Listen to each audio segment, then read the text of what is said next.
Bakunzi bacu mudukurikirana hirya no hino ku binyamakuru bitandukanye, aka kanya reka tubiyegereza nanone gukurikirana amakuru ari mu karere ka hano iwacu ku munsi wa gatanu ku minsi 25 y'ukwezi kwa gatandatu umwaka w'2026. Reka rero tubamenyeshe uko hano iwacu zifashe kuri uyu munsi. Rero nk'uko mubibona turi kumwe n'umutumirwa wacu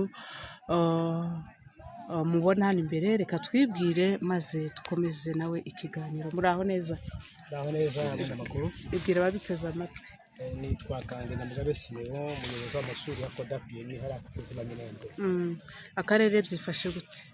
Akarere kifashe nabi cyane rwose kubera ibitero by'amadrone ya FARDC itera abaturage. Byifashe gute? Zagiye zibomba he? Zirakomeje?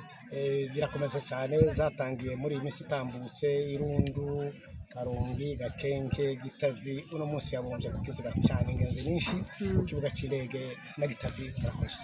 Bivugwa ko n'umuturage bahariya kukiziba bivuga ko yangirije n'ibitaro. Asaye makuru bimeze gute kugira ngo yageze kuba duteze amatwi aya masaha batari hano hagufuru?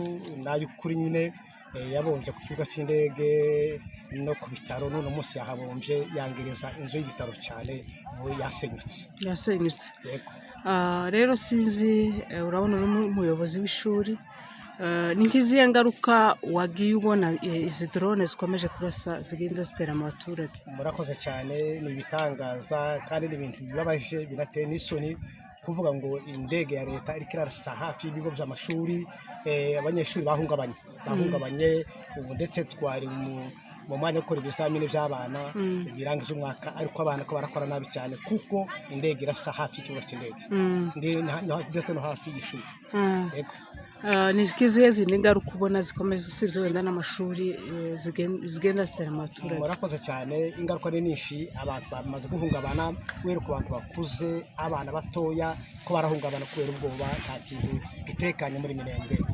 Hari bivuga ko uyu munsi ishobora kuba ngo yirwakanye umuntu hariya kukiziba. Byari bimeze gute? Murakoze cyane. Yego, ibyo byabaye nyine, yirukankanye umuntu wari ufite ambulance afite abarwayi ajanye ku bitaro, iramutangatangiza kumurasa. Kubw'amahirwe arayisiga, ikarasa havuye, yagenda ngo aratambuka kabamurasa, akubwa amahirwe yakeza nyine impanuka ya drone, ariko yamuhize kenshi cyane ishaka kumurasa, ariko nyine kubw'amahirwe arakira.